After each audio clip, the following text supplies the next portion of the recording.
ಜನಪ್ರಿಯ YouTuber Mohak Mangal Asian News International ಅಂದ್ರೆ ANI ಸುದ್ದಿ ಸಂಸ್ಥೆ ಕಾಪಿರೈಟ್ ಉಲ್ಲಂಘನೆಯ ನೆಪದಲ್ಲಿ ವ್ಯವಸ್ಥಿತ ಸುಲಿಗೆಯಲ್ಲಿ ತೊಡಗಿದೆ ಅಂತ ಗಂಭೀರ ಆರೋಪ ಮಾಡಿದ್ದಾರೆ. ಇದರ ಬೆನ್ನಲ್ಲೇ ಎಎನ್ಐ ಇದೀಗ ಮಂಗಲ್ ವಿರುದ್ಧ ದೆಹಲಿ ಹೈಕೋರ್ಟ್ನಲ್ಲಿ ಮಾನನಷ್ಟ ಮೊಕದ್ದಮೆ ದಾಖಲಿಸಿದೆ.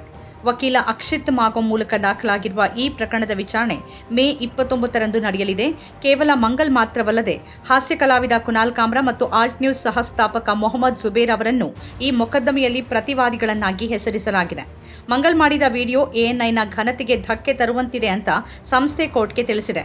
ಕಾಮ್ರಾ, ಜುಬೇರ್ ಸೇರಿದಂತೆ ಹಲವರು ಈ ವಿಡಿಯೋವನ್ನು ಹಂಚಿಕೊಂಡಿದ್ದು ಎಎನ್ಐ ಮತ್ತು ಅದರ ಸ್ಥಾಪಕರ ಬಗ್ಗೆ ಆಧಾರರಹಿತ ಹೇಳಿಕೆಗಳನ್ನು ನೀಡಿದ್ದಾರೆ ಅಂತ ಎಎನ್ಐ ಆರೋಪಿಸಿದೆ.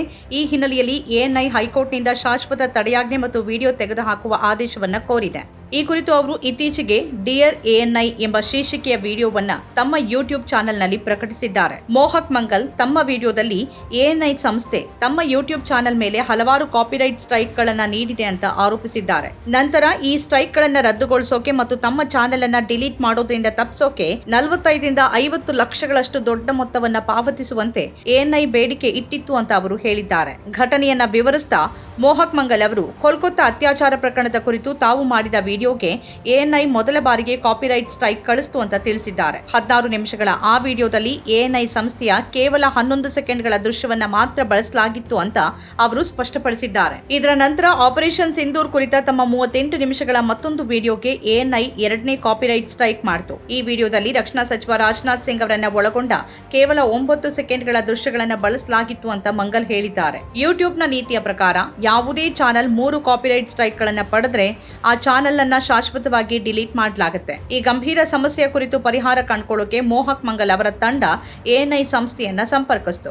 ಈ ವೇಳೆ ಎಎನ್ಐ ಉದ್ಯೋಗಿಗಳು ಕಾಪಿರೈಟ್ ಸ್ಟ್ರೈಕ್ಗಳನ್ನು ತೆಗೆದುಹಾಕೋಕೆ ಮತ್ತು ಎಎನ್ಐನ ದೃಶ್ಯಗಳನ್ನು ಬಳಸಿದ್ದಕ್ಕಾಗಿ 2 ವರ್ಷಗಳ ಅವಧಿಗೆ ತಮ್ಮ ಚಂದಾದಾರರಾಗೋಕೆ 45 ಲಕ್ಷ ರೂಪಾಯಿಗಳ ಜೊತೆಗೆ ಜಿಎಸ್ಟಿಯನ್ನ ಪಾವತಿಸುವಂತೆ ಒತ್ತಾಯಿಸಿದ್ರು ಅಂತ ಮೋಹಕ್ ಮಂಗಲ್ ಆರೋಪಿಸಿದ್ದಾರೆ. ಇಷ್ಟು ದೊಡ್ಡ ಮೊತ್ತದ ಕುರಿತು ವಿವರಗಳನ್ನ ಕೇಳಿದಾಗ ಎಎನ್ಐ ಸಂಸ್ಥೆಯ ಪ್ರತಿನಿಧಿ ಪ್ರತಿ ಕಾಪಿರೈಟ್ ಸ್ಟ್ರೈಕ್ಗೆ 5 ಲಕ್ಷ ರೂಪಾಯಿಗಳ ದಂಡವನ್ನು ವಿಧಿಸಲಾಗಿದೆ ಅಂತ ತಿಳಿಸಿದ್ರು. ಅದರಂತೆ 2 ಸ್ಟ್ರೈಕ್ಗಳಿಗೆ 10 ಲಕ್ಷ ಮತ್ತು ಈವರೆಗೆ ಗುರುತಿಸಲಾಗಿರುವ 8 ವಿಡಿಯೋಗಳಿಗೆ ಸೇರಿ ಒಟ್ಟು 40 ಲಕ್ಷ ರೂಪಾಯಿಗಳ ದಂಡ ವಿಧಿಸಲಾಗಿದೆ ಅಂತ ವಿವರಿಸಿದ್ರು. ಇದರ ಜೊತೆಗೆ ಎಎನ್ಐ ವಿಡಿಯೋಗಳನ್ನ ಅಧಿಕೃತವಾಗಿ ಬಳಸೋಕೆ ಐಚ್ಛಿಕ ವಾರ್ಷಿಕ ಸಬ್ಸ್ಕ್ರಿಪ್ಷನ್ ಶುಲ್ಕವನ್ನು ಕೂಡ ಪಾವತಿ ಮಾಡಬೇಕಾಗುತ್ತೆ ಅಂತ ಎಎನ್ಐ ತಿಳಿಸಿತು. ಎಎನ್ಐ ಸಿಬ್ಬಂದಿಯೊಬ್ಬರು ಹೇಳಿರುವಂತೆ, ನೀವು 1 ವರ್ಷದ ಸಬ್ಸ್ಕ್ರಿಪ್ಷನ್ ಬಯಸಿದ್ರೆ 30 ಲಕ್ಷ ಪಾವತಿಸಿ, ನೀವು 2 ವರ್ಷಗಳ ಚಂದಾದಾರಿಕೆಯನ್ನು ಬಯಸಿದ್ರೆ 40 ಲಕ್ಷ ಪಾವತಿಸಿ. ಎಎನ್ಐ ಸಂಸ್ಥೆ ಕೇವಲ ಸಬ್ಸ್ಕ್ರಿಪ್ಷನ್ ಶುಲ್ಕವನ್ನ ಮಾತ್ರ ಬಯಸ್ತಾ ಇದ್ದು ವಿಡಿಯೋಗಳಿಂದ ಬರುವ ಯಾವುದೇ ಆದಾಯವನ್ನ ಕ್ಲೈಮ್ ಮಾಡೋದಿಲ್ಲ ಅಂತ ಸ್ಪಷ್ಟಪಡಿಸಿದೆ. ನಾವು ಬೇರೆ ಯಾವುದೇ ವಿಧಾನವನ್ನ ಅನುಸರಿಸೋದಿಲ್ಲ, ನಿಮ್ಮ ವಿಡಿಯೋದ ಆದಾಯವನ್ನ ಕ್ಲೈಮ್ ಮಾಡೋದಿಲ್ಲ,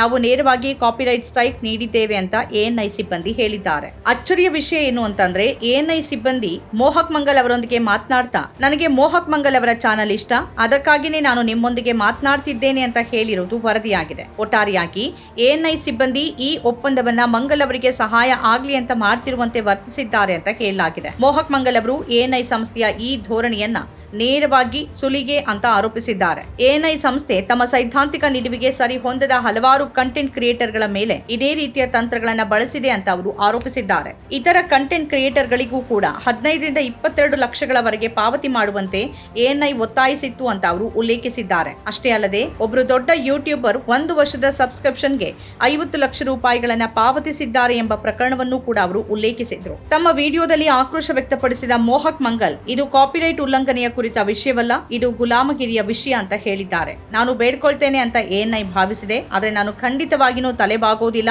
ಹೆದರೋದಿಲ್ಲ ಅಂತ ಅವರು ಹೇಳಿದ್ದಾರೆ. ನನ್ನ ಚಾನೆಲ್ ಅನ್ನ ಡಿಲೀಟ್ ಮಾಡಿದ್ರೂ ಪರವಾಗಿಲ್ಲ, ನಾನು ಮಾತ್ರ ಹೀಗೆಲ್ಲ ಒತ್ತಡಕ್ಕೆ ಮಣಿದು ದುಡ್ಡು ಕೊಡೋದಿಲ್ಲ ಅಂತ ಹೇಳಿದ್ದಾರೆ. ಈ ಗಂಭೀರ ವಿಷಯವನ್ನ ಮೋಹಕ್ ಮಂಗಲ್ ಅವರು ಕೇಂದ್ರ ಸಚಿವ ಅಶ್ವಿನಿ ವೈಷ್ಣವ್ ಮತ್ತು ಮಾಹಿತಿ ಮತ್ತು ಪ್ರಸಾರ ಸಚಿವಾಲಯದ ಕಾರ್ಯದರ್ಶಿ ಸಂಜಯ್ ಜಾಜು ಅವರ ಗಮನಕ್ಕೆ ಇಮೇಲ್ ಮೂಲಕ ತಂದಿದ್ದಾರೆ. ಅವರಿಬ್ಬರಿಗೂ ಈ ಘಟನೆಯ ಸಂಪೂರ್ಣ ವಿವರಗಳನ್ನು ನೀಡಿದ್ದಾರೆ ಮತ್ತು ಸೂಕ್ತ ಕ್ರಮ ಕೈಗೊಳ್ಳುವಂತೆ ಕೋರಿದ್ದಾರೆ.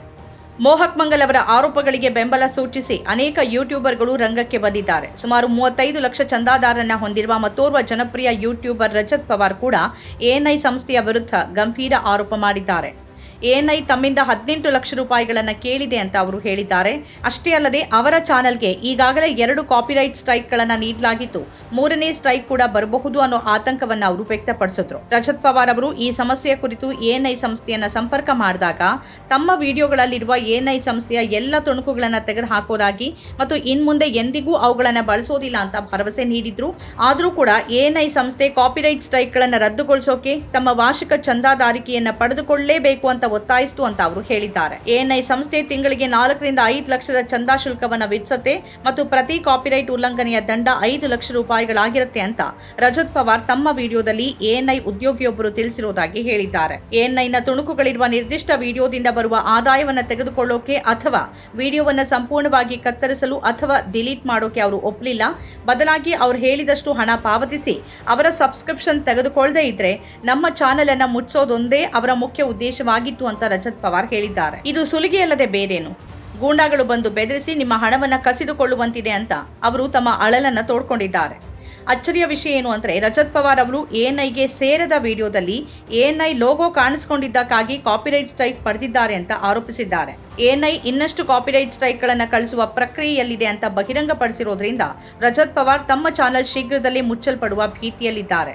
ಮೋಹಕ್ ಮಂಗಲ್ ಅವರ ವಿಡಿಯೋಗೆ ಪ್ರತಿಕ್ರಿಯಿಸಿದ ಲಕ್ಷಾಂತರ ಚಂದಾದಾರರನ್ನ ಹೊಂದಿರುವ ಜನಪ್ರಿಯ ಯೂಟ್ಯೂಬರ್ಗಳಾದ ಹಾಸ್ಯ ಕಲಾವಿದ ಆಶಿಶ್ ಸೋಲಂಕಿ ಮತ್ತು ಫಿಸಿಕ್ಸ್ ಬೈ ಪಂಚರ್ ಸರ್ ಸೇರಿದಂತೆ ಅನೇಕರು ಕಂಟೆಂಟ್ ಕ್ರಿಯೇಟರ್ ಸಮುದಾಯಕ್ಕೆ ತಮ್ಮ ಬೆಂಬಲ ವ್ಯಕ್ತಪಡಿಸಿದ್ದಾರೆ. 70 ಲಕ್ಷಕ್ಕಿಂತಲೂ ಹೆಚ್ಚು ಚಂದಾದಾರರನ್ನ ಹೊಂದಿರುವ ಯೂಟ್ಯೂಬರ್ ನಿತೀಶ್ ರಜಪೂತ್ ಅವರು ಯೂಟ್ಯೂಬ್ ಕಂಟೆಂಟ್ ಕ್ರಿಯೇಟರ್ಗಳು ವರ್ಷಗಳ ಕಠಿಣ ಪರಿಶ್ರಮದ ನಂತರ ಅಸಹಾಯಕರಾಗದಂತೆ ನೋಡಿಕೊಳ್ಳೋಕೆ ಸೂಕ್ತ ಕ್ರಮಗಳನ್ನು ತೆಗೆದುಕೊಳ್ಳಬೇಕು ಅಂತ ಒತ್ತಾಯಿಸಿದ್ದಾರೆ. ವೈಯಕ್ತಿಕ ಹಣಕಾಸು ಕುರಿತು ವಿಡಿಯೋಗಳನ್ನು ಮಾಡುವ ಮತ್ತು 50 ಲಕ್ಷಕ್ಕಿಂತಲೂ ಹೆಚ್ಚು ಫಾಲೋವರ್ಗಳನ್ನು ಹೊಂದಿರುವ ಲೇಬರ್ ಲಾ ಅಡ್ವೈಸರ್ ಅವರು ಇಂತಹ ಕೆಟ್ಟ ನಡೆಗಳನ್ನು ಬೆಳಕಿಗೆ ತರೋಕೆ ಅಪಾರ ಧೈರ್ಯ ಬೇಕಾಗುತ್ತೆ ಅಂತ ಹೇಳಿದ್ದಾರೆ. ಹಾಸ್ಯ ಕಲಾವಿದ ಕುನಾಲ್ ಕಾಮ್ರಾ ಅವರು ನೇರವಾಗಿ ಯೂಟ್ಯೂಬ್ ಇಂಡಿಯಾ ಈ ವಿಷಯದಲ್ಲಿ ಹೊಣೆ ಹೊರಬೇಕು ಮತ್ತು ಬ್ಲಾಕ್ ಮೇಲ್ ಮಾಡ್ತಿರುವ ಎಎನ್ಐ ಸಂಸ್ಥೆಯನ್ನ ತಮ್ಮ ಪ್ಲಾಟ್ಫಾರ್ಮ್ನಿಂದ ಬ್ಯಾನ್ ಮಾಡಬೇಕು ಅಂತ ಆಗ್ರಹಿಸಿದ್ದಾರೆ. ಕಂಟೆಂಟ್ ಕ್ರಿಯೇಟರ್ಗಳು ಯೂಟ್ಯೂಬ್ ಪ್ಲಾಟ್ಫಾರ್ಮ್ ಅನ್ನ ಬೆಳೆಸ್ತಾರೆ, ಎಎನ್ಐನಂತಹ ಕಳ್ಳರಲ್ಲ ಅಂತ ಅವರು ಗುಡುಗಿದ್ದಾರೆ. ತೃಣಮೂಲ ಕಾಂಗ್ರೆಸ್ ಸಂಸದ ಸಾಕೇತ್ ಗೋಖಲೆ ಅವರು ಈ ವಿವಾದಕ್ಕೆ ಸಂಬಂಧಪಟ್ಟಂತೆ ಯೂಟ್ಯೂಬ್ನ ಮಾಲೀಕರಾದ ಗೂಗಲ್ ಸಂಸ್ಥೆಗೆ ಪತ್ರ ಬರೆದು ಅವರ ಕಾಪಿರೈಟ್ ಸ್ಟ್ರೈಕ್ ನೀತಿಯ ಕುರಿತು ವಿವರಣೆ ಕೇಳಿದ್ದಾರೆ. ಸರ್ಕಾರವನ್ನ ವಿರೋಧಿಸುವ ಸ್ವತಂತ್ರ ಪತ್ರಿಕೋದ್ಯಮಕ್ಕೆ ಇದು ಒಂದು ರೀತಿ ಬೆದರಿಕೆ ಅಂತ ಅವರು ಕಳವಳ ವ್ಯಕ್ತಪಡಿಸಿದ್ದಾರೆ. ದಿ ರಿಪೋರ್ಟರ್ಸ್ ಕಲೆಕ್ಟಿವ್ ಪ್ರಕಟಿಸಿದ ಲೇಖನದ ಪ್ರಕಾರ ಎಎನ್ಐ ಸಂಸ್ಥೆ ಯೂಟ್ಯೂಬ್ನ 3 ಕಾಪಿರೈಟ್ ಸ್ಟ್ರೈಕ್ ನೀತಿಯನ್ನ ದುರ್ಬಳಕೆ ಮಾಡಿಕೊಳ್ತಾ ಇದೆ. ಅಭಿಸಾರ್ ಶರ್ಮಾ ಅವರಂತಹ ಹಿರಿಯ ಪತ್ರಕರ್ತರು ಕೂಡ ಯೂಟ್ಯೂಬ್ನ ಈ ನೀತಿಯ ಬಗ್ಗೆ ಕಳವಳ ವ್ಯಕ್ತಪಡಿಸಿದ್ದಾರೆ. ಕೇವಲ ಕೆಲವು ಸೆಕೆಂಡ್ಗಳ ತುಣುಕನ್ನ ಬಳಸಿದ್ದಕ್ಕಾಗಿ ಚಾನೆಲ್ ಅನ್ನ ಶಾಶ್ವತವಾಗಿ ಮುಚ್ಚೋದು ಅನ್ಯಾಯ ಅಂತ ಅವರು ಹೇಳಿದ್ದಾರೆ. ರವೀಶ್ ಕುಮಾರ್ ಅವರು ಕೂಡ ನ್ಯಾಯಯುತ ಬಳಕೆ ಮತ್ತು ಕಾಪಿರೈಟ್ ನಡುವಿನ ವ್ಯತ್ಯಾಸ ಸ್ಪಷ್ಟವಾಗಿರಬೇಕು ಮತ್ತು ಸ್ಟ್ರೈಕ್ ವ್ಯವಸ್ಥೆ ರದ್ದುಪಡಿಸಬೇಕು ಅಂತ ಆಗ್ರಹಿಸಿದ್ದಾರೆ. ತಮಾಳ್ ಸಹ ಎಂಬ ಮತ್ತೋರ್ವ ಸ್ವತಂತ್ರ ಪತ್ರಕರ್ತರು ಪ್ರಧಾನಮಂತ್ರಿ ಕಚೇರಿ ಅಥವಾ ಸರ್ಕಾರಿ ಸ್ವಾಮ್ಯದ ದೂರದರ್ಶನದಂತಹ ಮೂಲಗಳಿಂದ ಬಂದ ನ್ಯೂಸ್ ಫೀಡ್ಗಳ ಮೇಲೂ ಕೂಡ ಎಎನ್ಐ ಹಕ್ಕು ಸಾಧಿಸುತ್ತೆ ಅಂತ ಆರೋಪಿಸಿದ್ದಾರೆ.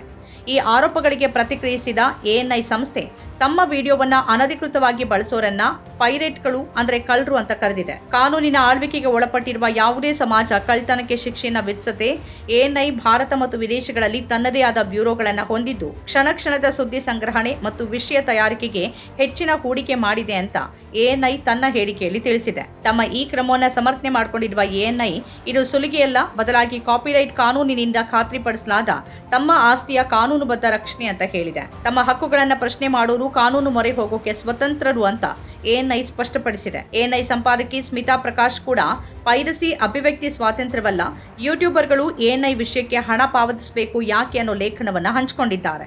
ಯೂಟ್ಯೂಬ್ ತನ್ನ ಕ್ರಿಯೇಟರ್ಗಳ ಬೌದ್ಧಿಕ ಆಸ್ತಿಯನ್ನ ಕಾಪಾಡಲು ನಿಯಮಗಳನ್ನು ಹೊಂದಿದೆ. 3 ಕಾಪಿರೈಟ್ ಸ್ಟ್ರೈಕ್ಗಳು ಚಾನೆಲ್ ಅನ್ನ ಶಾಶ್ವತವಾಗಿ ತೆಗೆದುಹಾಕಬಹುದು. ನ್ಯಾಯಯುತ ಬಳಕೆ ಬೇರೆಯವರ ಕಾಪಿರೈಟ್ ವಿಷಯವನ್ನ ಮರುಬಳಕೆ ಮಾಡೋಕೆ ಅವಕಾಶ ನೀಡುತ್ತದೆಯಾದರೂ ಭಾರತೀಯ ಕಾನೂನಿನಲ್ಲಿ ಇದಕ್ಕೆ ನಿರ್ದಿಷ್ಟ ವ್ಯಾಖ್ಯಾನವಿಲ್ಲ. ಈ ವಿವಾದದ ನಡುವೆ ಪಿಟಿಐ ಯೂಟ್ಯೂಬರ್ಗಳಿಗೆ ಕೈಗೆಟುಕುವ ದರದಲ್ಲಿ ತಮ್ಮ ವಿಡಿಯೋಗಳನ್ನು ನೀಡೋಕೆ ಮುಂದಾಗಿದೆ. ಭಾರತದ ಕಾಪಿರೈಟ್ ಕಾಯ್ದೆ 1957 ಕೆಲವು ಸಂದರ್ಭಗಳಲ್ಲಿ ಮರುಬಳಕೆಯನ್ನ ಉಲ್ಲಂಘನೆ ಅಂತ ಪರಿಗಣಿಸೋದಿಲ್ಲ. ಆದರೆ ಎಷ್ಟು ಸಮಯದ ತುಣುಕನ್ನ ಬಳಸಬಹುದು ಅನ್ನೋದಕ್ಕೆ ಸ್ಪಷ್ಟತೆ ಇಲ್ಲ. ಕಾನೂನು ತಜ್ಞರಾದ ನಿಖಿಲ್ ನರೇಂದ್ರನ್ ಅವರು ಎಎನ್ಐ ನಡೆ ಕಾಪಿರೈಟ್ ಟ್ರೋಲ್ನಂತೆ ಇದೆ ಅಂತ ಹೇಳಿದ್ದಾರೆ. ಯೂಟ್ಯೂಬ್ ವಿಷಯದ ಹಕ್ಕು ಸ್ವಾಮ್ಯವನ್ನ ನಿರ್ಧರಿಸೋದಿಲ್ಲ ಮತ್ತು ಕ್ಲೈಮ್ಗಳನ್ನ ವಿವಾದಿಸಲು ಅವಕಾಶ ನೀಡುತ್ತೆ. ಪ್ರಶಾಂತ್ ರೆಡ್ಡಿ ಟಿ ಅವರ ಪ್ರಕಾರ ಯೂಟ್ಯೂಬ್ ಅಮೆರಿಕನ್ ನೀತಿಯನ್ನ ಅನುಸರಿಸುತ್ತಿರುವುದು ಭಾರತೀಯ ಕಾನೂನಿನ ಸುರಕ್ಷಿತ ನಿಲುವಿನ ನಿಬಂಧನೆಗಳನ್ನು ಕಡೆಗಣಿಸಿದಂತೆ ಇದು ಎಎನ್ಐನಂತವರಿಗೆ ಹೆಚ್ಚಿನ ಕಾನೂನು ಬಲವನ್ನು ನೀಡುತ್ತೆ ಅಂತ ಅವರು ಅಭಿಪ್ರಾಯಪಟ್ಟಿದ್ದಾರೆ. ಈ ವಿವಾದ ಕಾಪಿರೈಟ್ ಕಾನೂನು ಮತ್ತು ಯೂಟ್ಯೂಬ್ನ ನೀತಿಗಳ ಕುರಿತು ಗಂಭೀರ ಚರ್ಚೆಗೆ ಕಾರಣವಾಗಿದೆ. ನಮ್ಮ ಕಾರ್ಯಕ್ರಮಗಳನ್ನ ನೀವು ನೋಡ್ತಾ ಇದ್ರೆ ನಮ್ಮ ಚಾನೆಲ್ ಅನ್ನ ಸಬ್ಸ್ಕ್ರೈಬ್ ಮಾಡಿ, ಪಕ್ಕದ ಬೆಲ್ ಐಕಾನ್ ಒತ್ತಿ ನಮ್ಮನ್ನ ಬೆಂಬಲಿಸಿ. ಹಾಗೆ ನಮ್ಮ ಕಾರ್ಯಕ್ರಮಗಳನ್ನ ಲೈಕ್ ಮಾಡಿ, ಕಮೆಂಟ್ ಮಾಡಿ, ಅದನ್ನ ಬೇರೆಯವರಿಗೂ ವಾಟ್ಸ್ಆಪ್ ಮೂಲಕ ಶೇರ್ ಮಾಡಿ. ನೀವು ಹೀಗೆ ಮಾಡಿದಾಗ ನಮ್ಮ ಚಾನೆಲ್ ಮತ್ತಷ್ಟು ಜನರಿಗೆ ತಲುಪಲು ನೀವು ನಮ್ಮೊಂದಿಗೆ ಸಹಕರಿಸಿದ ಹಾಗಾಗುತ್ತೆ. ಇದು ನೀವು ಯಾವುದೇ ಖರ್ಚಿಲ್ಲದೆ ಕೆಲವೇ ಸೆಕೆಂಡುಗಳಲ್ಲಿ ನೀಡಬಹುದಾದ ಸಹಕಾರ. ಧನ್ಯವಾದಗಳು.